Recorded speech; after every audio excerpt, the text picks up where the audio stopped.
பாவம்னு முதல்ல சொன்னதே பாக்யராஜ் சார் தான். ஆமா, பாவங்க அங்கே உட்காந்துட்டு எதுக்கு கால் வலிக்க போகுதுன்னு அப்புறம் நான் நினச்சேன்.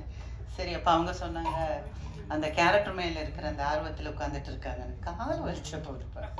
எனவே இந்த ஃபங்க்ஷனுக்கு கூப்பிட்டதுக்கு ஃபஸ்ட்டு கவிதாவுக்கு நான் நன்றி சொல்கிறேன். பத்திரிகையாளர்கள் நிறைய பேர் எனக்கு ஃப்ரெண்ட்ஸுங்க இருக்காங்க. நிறைய பேர் எத்தனையோ வருஷமாக பார்த்துக்கிட்டு இருக்கிறாங்களெல்லாம் இங்கே பார்க்கும்போது ரொம்ப சந்தோஷமாக இருக்குது.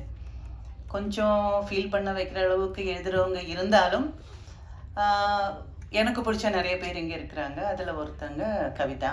அதுலேயும் பீயிங் எ லேடி, அவங்க வந்து சொல்லும்போது ரொம்ப பெருமையாக இருந்துச்சு. ஃபர்ஸ்ட் ப்ரொடியூசர் அப்படின்னு சொல்லும்போது என்னை பொறுத்த வரைக்கும் இது ஒரு சின்ன படமாக எனக்கு தெரியல. அதாவது பெரிய படத்தில் செலவு பண்ண வேண்டிய காசை கம்மி பண்ணி நம்மளால் முடிஞ்ச அளவுக்கு பண்ணி இந்த படத்தை பெருசாக மாற்றுறோம். So it's not a small film, it's a big thing.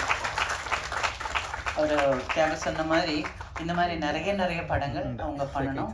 படங்கள் ஹிட் ஆகும். இதில் வந்து ட்ரெய்லர் பார்க்கும்போது எனக்கு பிடிச்ச ஒரு டயலாக் அது இருந்ததுன்னா, அன்றைக்கே நான் கவிதா கிட்ட சொன்னேன், இருக்கிறவங்க எல்லாம் கெட்டவங்க தான், அதை முடிச்சுட்டு 2 ரகம், ஒன்று வந்து மாட்டிக்கிறவங்க, ஒன்று வந்து மாட்டிக்காதவங்க. எனக்கு அந்த டயலாக் ரொம்ப பிடிச்சிருக்கு.